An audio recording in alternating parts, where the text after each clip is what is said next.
دیکھیے، ایک دفعہ ہم بیٹھے تھے، خالدہ حسین معروف لکھنے والی جی ان کے ساتھ مکالمہ چل رہا، تو وہ کہتے ہیں کہ یہ دیکھیے، اگر میں یہ کہتی ہوں کہ یہ کرسی ہے اور یہ اس کا بازو ہے، یہ اس کی پشت ہے اور یہ اس کی سیٹ ہے،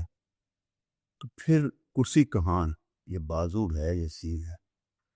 یا جب میں کہتی ہوں کہ میں خالدہ حسین، تو میں کیا، یہ جو نام ہے، یہ خول، یہ خالدہ حسین ہے، یہ اس کا پورا جو وجود ہے، یہ خالدہ حسین ہے، اور اگر اس کے اوپر کوئی اور نام چسپاں کر بھی گئے وہ خالدہ حسین رہے گا یا نہیں رہے گا؟ اس سے آپ کو اندازہ ہوگا کہ بنیادی چیز یہ ہے کہ وہ چیز جس نام سے جس علاقے میں جس طرح کو کاری جا رہی ہے اس کا ایک خاص امیج بنتا ہے. وہی چیز اگر کسی اور جگہ پہ کوئی اور پکائے گا تو وہ کسی اور انداز سے اس کا امیج بنے گا اس کے ذہن میں، اور اس کی معنویت اس لیے مختلف ہو جائے گی کہ اس چیز کا تعلق دوسری چیزوں کے ساتھ جس سطح پہ وہاں پہ قائم ہو رہا ہے وہ اور ہے، اور یہاں جو قائم ہو رہا ہے وہ اور ہے.